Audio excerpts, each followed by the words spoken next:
हाय मेरे प्यारे बच्चे, कैसे आप लोग का वेलकम है मेरे चैनल पर। तो आज मैं आप लोगों को पढ़ाने वाले हैं केमिस्ट्री। ओके, केमिस्ट्री का पहला वाला चैप्टर रासायनिक अभिक्रिया एवं उसके समीकरण जो है वो पढ़ाने वाले हैं। इसमें आप देखिएगा, आप लोगों का जो 2011 से लेकर के 2025 तक जितने भी क्वेश्चन आए हुए हैं सब नजर आएंगे। ओके, तो आप लोग प्लीज मेरे साथ जुड़ जाइए। तो चलते हैं क्वेश्चन पर, क्या कहता है ना, रासायनिक अभिक्रिया एवं उनके समीकरण। ठीक है ना। तो रासायनिक समीकरण में देखिए क्या होता है, सल्फ्यूरिक अम्ल का रासायनिक सूत्र क्या होता है। तो हम लोग जानते हैं सल्फ्यूरिक अम्ल क्या होता है भाई, है ना। अम्ल जो है, तीन ऐसा अम्ल है जो आपका कौन सा अम्ल होता है, वो जो स्ट्रॉन्ग एसिड होता है ना। क्या होता है? Strong acid. एक होता है वीक एसिड, वीक एसिड, ठीक है ना। तो स्ट्रॉन्ग एसिड में कौन कौन आता है आपका, सल्फ्यूरिक अम्ल हुआ, हाइड्रोक्लोरिक अम्ल हुआ और आपका नाइट्रिक अम्ल HCl और HNO3। ठीक है ना। तो H2SO4, HCl और HN3 ये तीनों क्या होता है, स्ट्रॉन्ग अम्ल होता है। ठीक है। तो सल्फ्यूरिक अम्ल का रासायनिक सूत्र क्या होता है, तो क्या होता है H2SO4, है ना। तो क्या होता है सल्फ्यूरिक अम्ल का रासायनिक सूत्र क्या होता है, H2SO4। ठीक है, ये क्वेश्चन 2015 में आ चुका है। ओके, बोला कि नाइट्रोजन हाइड्रोक्साइड के धुएं का रंग कैसा होता है, भूरा, लाल, हरा, पीला। तो नाइट्रोजन हाइड्रोक्साइड का रंग कैसा होता है, तो भूरा होता है। ठीक है। तो नाइट्रोजन हाइड्रोक्साइड का रंग कैसा होता है, N2O, है ना। N2O नाइट्रोजन ऑक्साइड का रंग कैसा होता है, तो भूरा होता है। ओके, ऐसा समीकरण जिसमें तीर का चिन्ह दोनों ओर तत्वों के परमाणुओं की संख्या समान नहीं हो तो क्या कहलाता है। देखो, परमाणु की संख्या की समान ना हो, परमाणु की संख्या अगर समान होता तो क्या होता, संतुलित रासायनिक समीकरण होता। परमाणु की संख्या अगर समान नहीं हो तो क्या हो जाएगा, वो असंतुलित रासायनिक समीकरण होगा। क्या होगा, वो असंतुलित रासायनिक समीकरण होगा। ओके, चलिए आगे देखते हैं।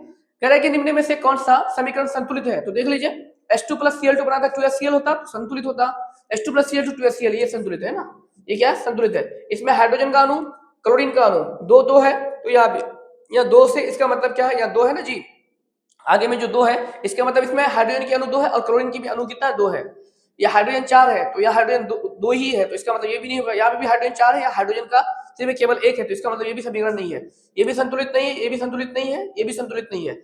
और सब सिर्फ ऑप्शन बी जो है H2+Cl2, है ना, इधर भी हाइड्रोजन की अणु दो है, इधर भी हाइड्रोजन की अणु दो है, क्लोरीन की अणु दो है, क्लोरीन की अणु दो है, एक क्या है आपका संतुलित रासायनिक समीकरण। ओके, कह रहा है कि रासायनिक समीकरण में लोहा जल के साथ अभिक्रिया करके फेरस ऑक्साइड प्लस हाइड्रोजन को संतुलित करने के लिए जल में अणु की संख्या कितनी है। याद रखिए, क्या करे कि H2 को संतुलित करने के लिए जल में अणु की जल, है ना, जल में क्या होता है, अणु की संख्या कितनी होनी चाहिए। याद देखिए, तो यहाँ लोहा एक है, या लोहा तीन है, या ऑक्सीजन कितना है आपका चार है, या हाइड्रोजन कितना है दो है। तो आपको क्या करना पड़ेगा, क्या ऐसा चीज देंगे, यहाँ पे क्या होगा आपका जल क्या हो जाएगा आपका, है ना, अणु की संख्या बराबर हो जाएगा। तो अगर मैं चार से गुणा कर देता हूँ तो हाइड्रोजन कितना हो जाएगा आठ, हाइड्रोजन आठ हो जाएगा, तो यहाँ से चार से गुणा कर दो हाइड्रोजन को, ठीक है ना। और ऑक्सीजन कितना है चार, तो ऑक्सीजन चार हो गया। तो इसका मतलब जल के अणु को संतुलित, जल के अणुओं को संतुलित करने के लिए क्या क्या से गुणा से करना पड़ेगा आपको, चार से। तो आप क्या देंगे, चार दे देंगे, ठीक है ना। तो यहाँ कितना है जल, यहाँ पे हाइड्रोजन कितना था, दो था, हाइड्रोजन के दो अणु थे, ऑक्सीजन के एक अणु है, लेकिन ऑक्सीजन के कितने अणु है, चार अणु है, तो चार से गुणा करना पड़ेगा ऑक्सीजन के चार अणु लाने के लिए, ठीक है। बोला कि रासायनिक समीकरण में अभिक्रिया क्या कहलाती है। रासायनिक समीकरण में जो अभिक्रिया होती है वो क्या होती है, संक्षिप्त होती है, सांकेतिक होती है, पूर्ण रूप होती है, इनमें से कोई नहीं है। तो रासायनिक समीकरण में अभिक्रिया क्या होती है, संक्षिप्त रूप होती है। क्या होती है, संक्षिप्त मतलब छोटा में होती है वो, ठीक है ना।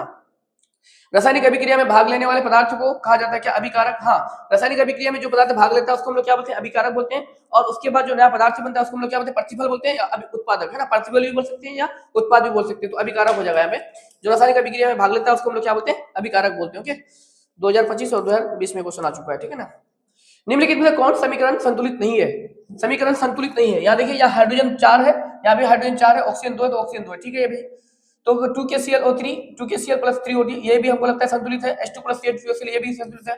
ऑप्शन कौन सा हो जाएगा, डी। ऑप्शन डी आपका क्या, संतुलित नहीं है। ये तीनों संतुलित है, लेकिन ये जो है ना, ये संतुलित नहीं है, तो यही हो जाएगा। ग्लूकोज का रासायनिक सूत्र क्या होता है, देखिए बहुत ही इंपॉर्टेंट क्वेश्चन है कि ग्लूकोज का रासायनिक सूत्र क्या होता है। हम लोग जानते हैं C6H12O6, है ना। क्या होता है, C6H12O6, मतलब कार्बन के अणु 6, हाइड्रोजन के अणु 12 और ऑक्सीजन के अणु 6, इसको हम लोग क्या कहते हैं, ग्लूकोज कहते हैं, ठीक है ना। ये बहुत बार क्या में पूछ चुका है ग्लूकोज के बारे में, ठीक है। बोले कि खड़िया का रासायनिक सूत्र क्या होता है, खड़िया जो होता है ना, इसी को हम लोग क्या बोलते हैं, कैल्शियम कार्बोनेट बोलते हैं, या इसी का नाम क्या होता है, चूना पत्थर होता है, इसी का नाम क्या होता है, संगमरमर होता है ना। तीन चार नाम है, कुछ भी पूछ सकते हैं आपसे, ठीक है ना। ये खड़िया, खड़िया बहुत भी इंपॉर्टेंट क्वेश्चन है। तो इसका फॉर्मूला कितना होता है, कैल्शियम कार्बोनेट होता है ना। क्या होता है, CaCO3 को हम लोग क्या बोलते हैं, खड़िया बोलते हैं, ठीक है। निम्नलिखित में कौन रासायनिक समीकरण को संतुलित है, क्या लिखा हुआ है, निम्नलिखित में कौन समीकरण क्या संतुलित है। तो संतुलित देख लीजिए कौन है, Mg+O2 मैग्नीशियम ऑक्साइड, ये नहीं है, ऑक्सीजन दो है, कुछ भी नहीं है यहाँ पे। Zn+H2SO4 बनाते हैं, Zn+H2, हमको लगता है कि यही संतुलित है। यहाँ हाइड्रोजन दो है, यहाँ पे भी हाइड्रोजन दो है, SO4 है, SO4 है, Zn अकेले Zn, हाँ यही लगता है हमको। Fe+Cl2 तो नहीं, ये भी नहीं होगा। H2+Cl2 यार नो, ये होगा। कौन सा ऑप्शन होगा? ऑप्शन नंबर आपका बी हो जाएगा, है ना। जिंक को सल्फेट अम्ल के साथ अभिक्रिया करने पर जिंक सल्फेट प्लस जो हाइड्रोजन बन रही है ना, ये क्या आपका संतुलित रसायन समीकरण हो गया। बोला कि प्रकृति में ऑक्सीजन का संतुलन कैसे बना रहता है? संयोजन अभिक्रिया में, प्रकाश संश्लेषण में। क्या लिखा? प्रकृति में, नेचर में ऑक्सीजन का संतुलन कैसे बना रखता है? प्रकाश संश्लेषण के कारण क्या होता है? ऑक्सीजन का संतुलन बनाए रखता है ना। आप लोग समझ सकते हैं कि प्रकाश संश्लेषण क्यों? क्योंकि प्रकाश संश्लेषण की क्रिया ही के द्वारा पेड़ पौधा क्या लेता है? ऑक्सीजन लेता है और छोड़ता है। तो जब पेड़ पौधा जो होता है वो क्या होता है? प्रकाश संश्लेषण के कारण ही ऑक्सीजन क्या करता है? वो छोड़ता है ना, जिसके कारण से क्या होता है? ऑक्सीजन की नेचर में, ऑक्सीजन में जो संतुलन बनाए रखने के लिए प्रकाश संश्लेषण की जरूरत पड़ता है ना। नीचे दी गई अभिक्रिया में कौन सा कथन सही है? तो कॉपर को ऑक्सीजन के साथ अभिक्रिया करके तो कॉपर ऑक्साइड बनता है। कॉपर का ऑक्सीकरण हुआ, है ना। कॉपर का क्या हुआ? ऑक्सीकरण हुआ। कॉपर का अपकरण हुआ। कॉपर का नाइट्रेशन हुआ। ए और बी दोनों हुआ। तो यह कॉपर क्या किया? ऑक्सीजन के साथ अभिक्रिया किया ना। तो कॉपर जब ऑक्सीजन के साथ अभिक्रिया किया तो क्या हुआ? ऑक्सीकरण हुआ। ऑक्सीकरण का मतलब क्या होता है? कॉपर के साथ ऑक्सीकरण हुआ, है ना। क्योंकि कॉपर ऑक्सीजन के साथ क्या जुड़ा ना जी। जब कॉपर ऑक्सीजन के साथ जुड़ा तो कॉपर का क्या हुआ? ऑक्सीकरण हुआ, ठीक है ना। ऑप्शन ए हो जाएगा। साग सब्जियों में विघटित होकर के, जब साग सब्जी विघटित होता है मतलब टूटता है, विघटित होने का मतलब टूटना, टूटता है तो उसमें कंपोस्ट बनता है। तो ये किस प्रकार का अभिक्रिया है? देखिए, जब साग सब्जियां कंपोस्ट विघटित होते हैं ना, तो उसमें हीट का क्या होता है? हीट निकलता है उसके अंदर से, हीट का रिलीज होता है। जब हीट रिलीज होता है तो उसमें हम लोग क्या होते हैं? उष्माक्षेपण नहीं, उष्माक्षेपी, उष्माशोषी, अपक्षेपण, ये सब कुछ नहीं होगा। क्या होगा? उष्माक्षेपी होगा। क्यों? जिसमें हीट का रिलीज होना, जब हीट जब बाहर निकलता है उसको हम लोग क्या बोलते हैं? उष्माक्षेपी बोलते हैं। और जो हीट को एब्जॉर्ब करता है ना, जो हीट को अपनी ओर खींचता है तो उसको उष्माशोषी कहते हैं। लेकिन साग सब्जियां जब अपघटित होती है तो क्या करती है? हीट को बाहर निकलती है वो, ठीक है ना। इसलिए वो क्या होगा? उष्माक्षेपी होगा। ओके, ये क्या करता है? Na2SO4 प्लस BaCl2 बनाता है। क्या बनाता है? BaSO4 plus NaCl।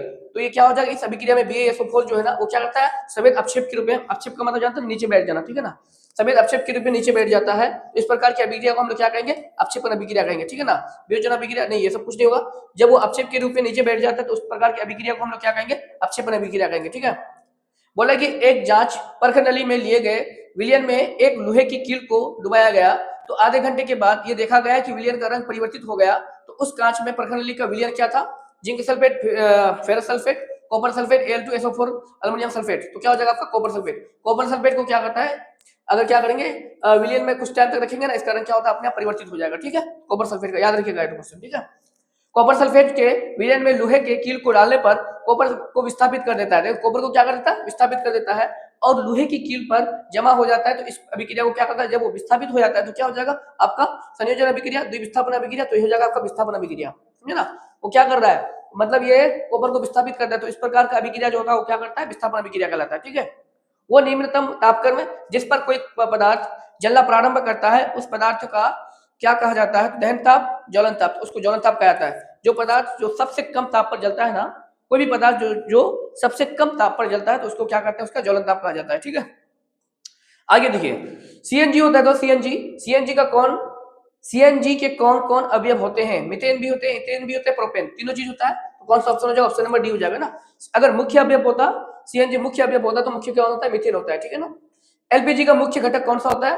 Propane, butane, ए और बी दोनों। तो यहाँ पे भी दोनों हो जाएगा, ए और बी दोनों हो जाएगा। लेकिन मुख्य से पूछता तो ब्यूटेन होता, ठीक है ना। मुख्य घटक कौन कौन है यहाँ लिखा हुआ है, खाली कौन है तब आपका ब्यूटेन होता, लेकिन कौन कौन है तो प्रोपेन और ब्यूटेन दोनों होता है, ओके ना जी।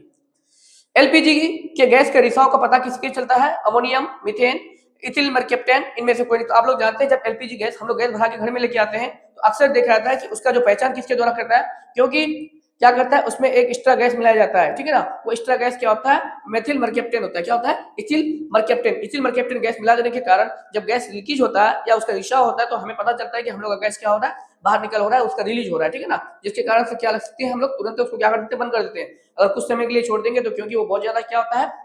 गतिशील होता है ना, तुरंत उसमें आग पकड़ लेती है, ठीक है ना। तो क्या मिलाया था उसमें? एथिल मर्केप्टेन गैस मिलाया था, जिसके कारण से हमें क्या होती है? पता चलता है कि हम लोग का गैस लीकेज कर रहा है, ठीक है ना जी।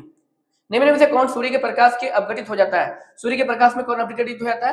तो सोडियम ब्रोमाइड, केबीआर, एजीबीआर को अगर क्या करते हैं हम सूर्य के प्रकाश में रख देते हैं ना, ये अपघटित होकर के सिल्वर अलग हो जाता है और ब्रोमीन अलग हो जाता है, समझे। एजीबीआर सिल्वर ब्रोमाइड जो होता है ना जी, उसको सूर्य के प्रकाश में अगर रखेंगे ना तो सिल्वर अलग हो जाएगा और ब्रोमीन अलग हो जाएगा, ओके। कह रहा है कि सिल्वर क्लोराइड का रंग होता है क्या है? काला होता है, पीला होता है, हरा होता है, श्वेत। तो सिल्वर क्लोराइड का रंग कैसा होता है? श्वेत होता है। ये क्वेश्चन बहुत ही इंपॉर्टेंट है, बहुत बार क्या में पूछ चुका है कि सिल्वर क्लोराइड का रंग कैसा होता है? तो सिल्वर क्लोराइड का रंग क्या होता है भाई? श्वेत होता है, ठीक है। बोला कि निम्न में से कौन विस्थापन अभिक्रिया होता है? देखिए, कैल्शियम कार्बोनेट को हीट करने पर, गर्म करने पर क्या बन गया, ये कैल्शियम ऑक्साइड प्लस H2 बन गया। तो ये क्या किया, ये अपघटन अभिक्रिया हुआ ना, ये टूट करके बना तो इसको अपघटन अभिक्रिया हुआ। कैल्शियम ऑक्साइड प्लस जल मिलकर के क्या बना, कैल्शियम हाइड्रोक्साइड बना। ये क्या हुआ आपका, बोलिए संयोजन अभिक्रिया हुआ। ये दोनों मिलकर के एक नया पदार्थ बनाया, तो ये क्या हुआ, संयोजन अभिक्रिया हुआ। ठीक है ना। हाँ, कोपर सल्फेट, सॉरी लोहा कोपर सल्फेट के साथ, तो ये क्या कर रहा है, कॉपर को विस्थापित कर रहा है। कौन, लोहा कर रहा है, देखिए तो, है ना। पहले यहाँ पे क्या कॉपर है, तो लोहा को विस्थापित करके फेरस सल्फेट हो गया प्लस कॉपर बन गया। तो इसका मतलब ये क्या हुआ, विस्थापित करना है। तो ये कौन सा अभिक्रिया हो जाएगा आपका, विस्थापन अभिक्रिया हो जाएगा।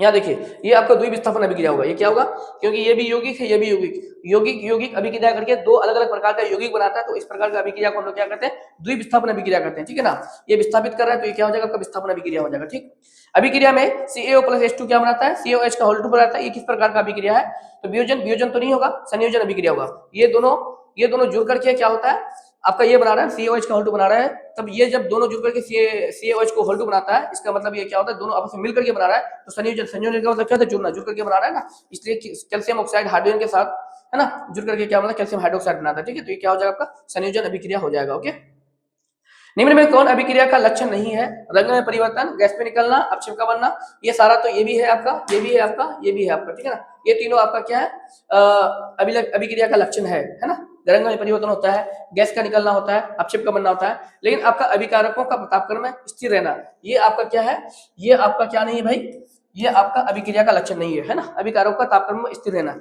ये आपका अभिक्रिया का लक्षण नहीं है। ओके, ऑप्शन डी हो जाएगा। कह रहा है कि फेरस ऑक्साइड अल्युमिनियम के साथ अभिक्रिया करके अल्युमिनियम ऑक्साइड और क्या बनाता है आपका, लोहा बनाता है। तो ऊपर दिए गए अभिक्रिया में किस प्रकार की अभिक्रिया है, संयोजन अभिक्रिया है, बिल्कुल नहीं है संयोजन। द्विविस्थापन अभिक्रिया, बिल्कुल नहीं है।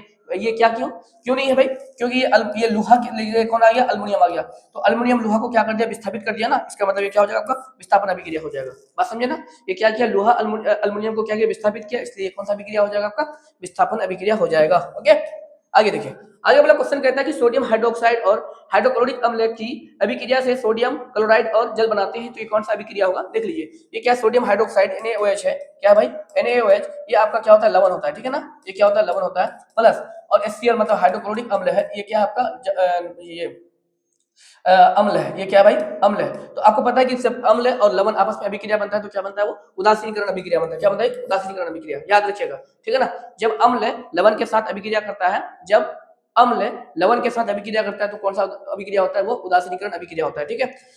सिल्वर क्लोराइड सूर्य के प्रकाश में रखने पर सिल्वर अलग हो गया और क्लोरीन अलग हो गया। तो सूर्य के प्रकाश में ये रासायनिक अभिक्रिया किस प्रकार का होगा, संयोजन अभिक्रिया होगा, उष्माक्षेपी अभिक्रिया होगा, अपघटन अभिक्रिया होगा।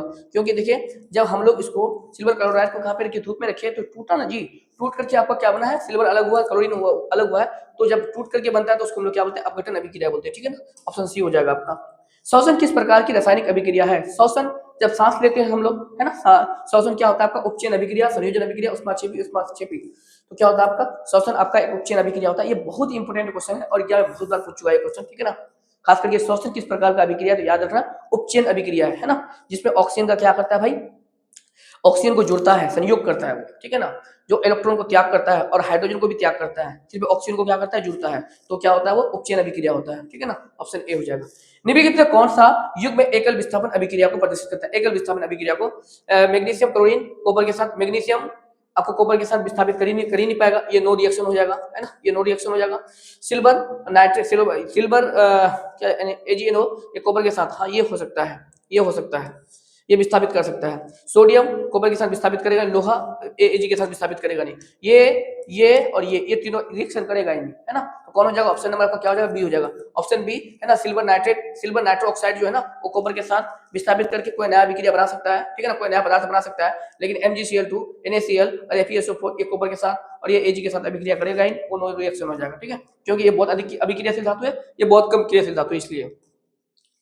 देखिए कह रहा है कि लोहा कॉपर सल्फेट के साथ अभिक्रिया करके फेरस सल्फेट प्लस कॉपर बनता है। तो बताइए किस प्रकार का अभिक्रिया है, संयोजन अभिक्रिया है, बिल्कुल नहीं, विस्थापन अभिक्रिया है। क्या किया है, क्योंकि कॉपर लोहा को विस्थापित करके तब ना फेरस सल्फेट बना है, इसका मतलब ये क्या हो जाएगा, विस्थापन अभिक्रिया हो जाएगा। ठीक है, बोला HI मतलब ये क्या है HI है ना, ये पराबैंगनी किरणें है ना, तो ये क्या हो जाती है, टूट करके H2 प्लस I2 बन रहा है। तो ये किस प्रकार का अभिक्रिया है, तो प्रकाशीय अपघटन अभिक्रिया, वियोजन अभिक्रिया, संयोजन अभिक्रिया। तो ये क्या हो जाएगा आपका, वियोजन अभिक्रिया। ठीक है ना, अपघटन अभिक्रिया का ही दूसरा नाम क्या होता है, वियोजन अभिक्रिया। ओके, क्योंकि टूट करके बना है ना, टूट करके H2 प्लस I2 बना है ना, तो क्या हो रहा है, टूट रहा है ना, टूटने का मतलब वियोजन होता है, उसी का नाम अपघटन अभिक्रिया या वियोजन अभिक्रिया है। बात समझे। निम्न में कौन सा रिडॉक्स अभिक्रिया है? निम्न में कौन रिडॉक्स अभिक्रिया है? रिडॉक्स अभिक्रिया हम लोग जानते हैं ना, वैसा अभिक्रिया को रिडॉक्स अभिक्रिया कहते हैं जिसमें ऑक्सीकरण और अपकरण दोनों साथ साथ होता है। क्या होता है? ऑक्सीकरण और अपकरण क्या होता है? दोनों साथ साथ होता है। इसको हम लोग क्या बोलते हैं? रिडॉक्स अभिक्रिया कहते हैं। देख लीजिए कौन सा रिडॉक्स अभिक्रिया होगा। ए नंबर तो नहीं होगा, पक्का पक्की बात है। ए नंबर भी तो नहीं होगा, आपका बी नंबर भी नहीं होगा, है ना। ये तो टूट रहा है दोनों। ये आपका संयोजन अभिक्रिया होगा, ये आपका अपघटन या वियोजन अभिक्रिया होगा, ठीक है। NaOH पर HCl बना NaCl प्लस H2O। अच्छा, ये देखिए, ये भी क्या हो रहा है आपका, है ना, सोडियम हाइड्रोक्साइड। ये आपका ये हो रहा है आपका द्विविस्थापन अभिक्रिया हो रहा है। और AgNO3 प्लस HCl बनाता है AgCl प्लस HNO3। ये आपका क्या हो रहा है? ये आपका हो रहा है क्या? ये रिडॉक्स अभिक्रिया हो रहा है। इसमें ऑक्सीकरण और अपकरण दोनों साथ साथ होता है। ये लास्ट वाला में, ठीक है ना। ये लास्ट वाला में क्या हो रहा है? ऑक्सीकरण और अपकरण दोनों साथ साथ हो रहा है, क्योंकि यहाँ से है ना नाइट्रोजन हट करके किसके साथ जुड़ रहा है ना, AgCl के साथ जुड़ रहा है, और ये यहाँ पे इनके साथ ये जुड़ रहा है, हाइड्रोजन और ऑक्सीजन दोनों एक साथ जुड़ रहा है। तो क्या हो जाएगा आपका? रिडॉक्स अभिक्रिया हो जाएगा, ठीक है। ये क्या है? मैग्नीशियम को ऑक्सीजन के साथ अभिक्रिया करने पर मैग्नीशियम ऑक्साइड बनता है। ये किस प्रकार की अभिक्रिया है? तो ये दो देखिए भाई, ये दोनों जुड़ रहा है ना आपस में, दोनों मिलकर के मैग्नीशियम ऑक्साइड बनाता है। तो ये हो जाएगा आपका संयोजन अभिक्रिया। क्या हो जाएगा? संयोजन अभिक्रिया हो जाएगा, ठीक है ना। क्योंकि वियोजन तो होगा नहीं, टूट करके तो बना नहीं, दोनों जुड़ करके बना, इसलिए क्या हो जाएगा? संयोजन अभिक्रिया हो जाएगा। अभिक्रिया जिसमें आयनों का आदान प्रदान होता है उसको क्या कहलाता है? विस्थापन, द्विविस्थापन, संयोजन, अपक्षेपण। तो क्या होता है भाई? द्विविस्थापन अभिक्रिया। वैसे अभिक्रिया जिसमें आयनों का आदान प्रदान होता है उसको हम लोग द्विविस्थापन अभिक्रिया कहते हैं। क्या कहते हैं? द्विविस्थापन अभिक्रिया कहते हैं, ठीक है ना। तो द्विविस्थापन अभिक्रिया होगा, ओके। लोहा को फेरस सल्फेट को अल्युमिनियम के साथ अभिक्रिया करने पर अल्युमिनियम और अल्युमिनियम ऑक्साइड प्लस लोहा बनता है। ये निम्न प्रकार के किस प्रकार का अभिक्रिया है? तो लोहा अल्युमिनियम को विस्थापित किया, इसका मतलब ये क्या हो जाएगा? विस्थापन अभिक्रिया हो जाएगा, ठीक है। उपचयन में निम्नलिखित में से किस क्या होता है? उपचयन, ये देखिए कितना बार क्वेश्चन पूछा, उपचयन निम्न में से क्या हो सकता है? बहुत बार ये क्वेश्चन पूछ चुका है, ओके ना। तो हाइड्रोजन का वियोग होगा, बिल्कुल सही बात है। उपचयन में हाइड्रोजन का वियोग होता है, हाइड्रोजन को हटाता है। इलेक्ट्रॉन का त्याग, बिल्कुल सही है, इलेक्ट्रॉन को भी हटाता है। ये ऑक्सीजन का योग, ऑक्सीजन को जोड़ता है। तो इनमें से सभी कौन सा ऑप्शन होगा? ऑप्शन नंबर आपका डी हो जाएगा, ठीक है। तो ऑप्शन का काम क्या है? हाइड्रोजन का वियोग भी होता है, हाइड्रोजन को हटाता भी है, इलेक्ट्रॉन को त्याग करता है, इलेक्ट्रॉन को भी दूर करता है, ऑक्सीजन का योग करता है, ऑक्सीजन को जुड़ता है। और इनमें से सभी तो कौन सा ऑप्शन होगा? ऑप्शन नंबर आपका डी हो जाएगा, ठीक है। आगे देखिए, आगे वाला क्वेश्चन कहता है कि नमक के घोल में सिल्वर नाइट्रेट का घोल डालने पर दही जैसा पदार्थ उत्पन्न होता है। ये कौन सी अभिक्रिया होगा? देखिए, नमक के घोल में अगर सिल्वर नाइट्रेट आप मिला देते हैं तो क्या होता है? इसमें दही जैसा पदार्थ एक अपक्षेप के रूप में पदार्थ मतलब उठाया जाता है अपक्षेप के रूप में, ठीक है ना। ये कौन सी अभिक्रिया होगा? तो अपक्षेपण अभिक्रिया होता है। कौन सा होता है? अपक्षेपण अभिक्रिया होता है, ओके। कॉपर चूर्ण को वायु में गर्म करने पर उसके सतह पर कॉपर ऑक्साइड की एक परत जम जाती है। तो इस परत का रंग कैसा होता है? सफेद, भूरा, काली, पीली। क्या हो जाएगा भाई? कॉपर चूर्ण को वायु में गर्म करने पर इसके सतह पर क्या कॉपर ऑक्साइड के एक परत जम जाती है। तो इसकी रंग कैसी होती है? तो काली होती है। कॉपर ऑक्साइड की रंग कैसी होती है? काली होती है, ठीक है। मैग्नीशियम रिबन के दहन को होने पर किस प्रकृति का लोह उत्सर्जित करता है? लाल और चमकदार, हरा और चमकदार, सफेद और नीला चमकदार। क्या होगा? मैग्नीशियम के रिबिन को दहन में होने पर, अगर मैग्नीशियम को हम लोग क्या करते हैं? जलाते हैं। जलाने पर किस प्रकृति का लोह उत्सर्जित, कैसा लोह उत्सर्जित करेगा?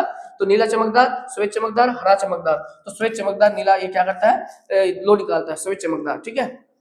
बल जिंक को कॉपर सल्फेट के साथ अभिक्रिया करने पर जिंक सल्फेट प्लस कॉपर बनता है। तो जिंक को क्या कर रहा है? एक कॉपर जिंक को विस्थापित कर रहा है। तो कौन सा अभिक्रिया होगा आपका? विस्थापन अभिक्रिया होगा। ऑप्शन नंबर बी हो जाएगा, ठीक है। ये कौन सा अभिक्रिया होगा? विस्थापन अभिक्रिया होगा, ओके। देखिए क्वेश्चन पूछ भी चुका है इतना बार, ठीक है। ये भी क्वेश्चन अच्छा खासा पूछ चुका है, ठीक है।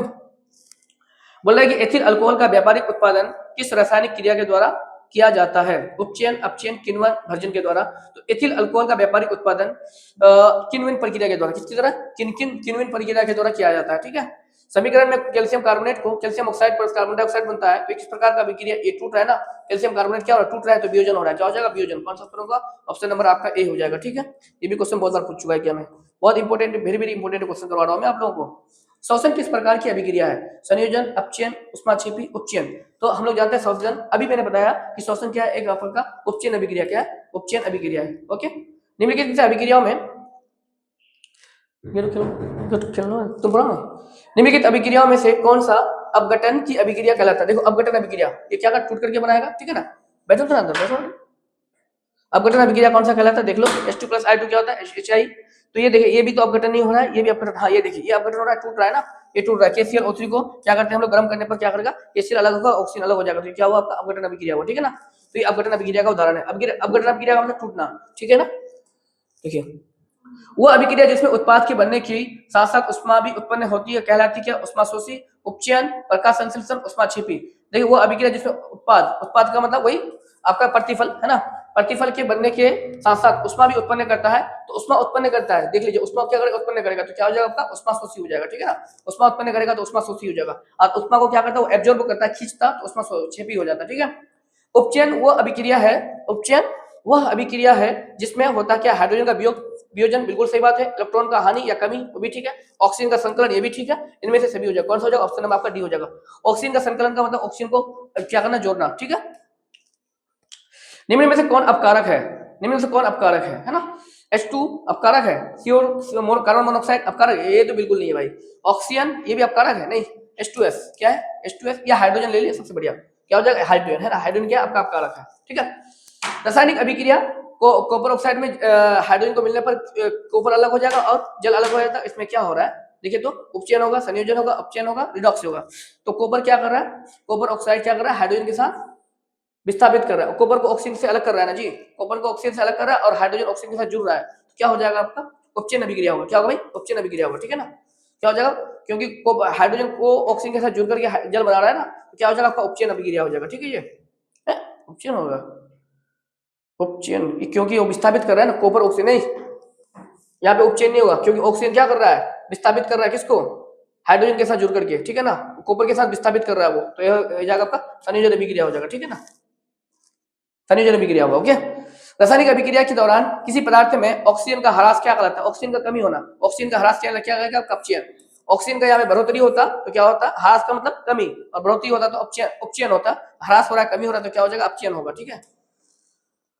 रासायनिक अभिक्रिया के दौरान किसी पदार्थ में ऑक्सीजन का योग क्या कहलाता है, ऑक्सीजन का योग, अपचयन या उपचयन, ऑक्सीजन का योग क्या कहलाएगा, उपचयन। देख लीजिए ये क्वेश्चन, ये क्या है, यह ह्रास लिखा हुआ है तो क्या हो जाएगा, अपचयन, और यहाँ पे ऑक्सीजन का योग कर रहा है ना, जोड़ रहा है, तो ये क्या हो जाएगा आपका उपचयन हो जाएगा, ठीक है। समीकरण H2O प्लस O2 बनाता है H2O, ये क्या है, ये क्या जुड़ रहा है ना, संयोजन अभिक्रिया हो जाएगा, क्या हो जाएगा आपका संयोजन अभिक्रिया हो जाएगा, डायरेक्ट है ना। निम्न में से कौन ऑक्सीकरण नहीं है, निम्न में से कौन ऑक्सीकरण नहीं है, तो दहन, भोजन का पचना, श्वसन, ये तो ऑक्सीकरण है ना। जब तक सांस नहीं लीजिएगा तो दहन नहीं कर पाइएगा, जब तक यहाँ पे हवा नहीं देगा तो दहन नहीं हो पाएगा, हवा के बिना तो दहन हो ही नहीं सकता है, ऑक्सीजन के बिना। भोजन का पचना, अगर आपके बॉडी के अंदर भोजन नहीं है तो खाना पच ही नहीं सकता है। श्वसन तो सांस ही लेते हैं हम लोग, उसमें तो ऑक्सीजन लेती है। अपक्षेपण, अपक्षेपण में क्या होता है, ऑक्सीकरण नहीं होता, तो ऑप्शन कौन सा हो जाएगा, डी हो जाएगा, ठीक है। निम्न में से कौन ऑक्सीकारक नहीं हो सकता है, hydrogen, sulphur dioxide, chlorine, oxygen, ऑक्सीकारक नहीं हो सकता है, तो कौन नहीं ऑक्सीकारक होगा, क्लोरीन हो जाएगा ऑक्सीकारक, है ना। निम्न में से कौन सा पदार्थ है बिना ज्वाला के जलता है, मोमबत्ती, ये ज्वाला के साथ जलता है, केरोसिन ज्वाला के साथ जलता है, मीथेन गैस ज्वाला के साथ, कोयला, कोयला बहुत आराम से जलता है, इसमें ज्वाला उत्पन्न नहीं होता है, ठीक है। तो आज हम लोग केमिस्ट्री का पहला वाला चैप्टर का जितना भी मतलब वीवीआई ऑब्जेक्ट के साथ सारा करा दिया, ओके। अब हम लोग मिलते हैं अम्ल क्षार और लवण के साथ। आप लोग प्लीज मेरे चैनल को लाइक सब्सक्राइब कर दीजिएगा, साथ में शेयर कर दीजिएगा।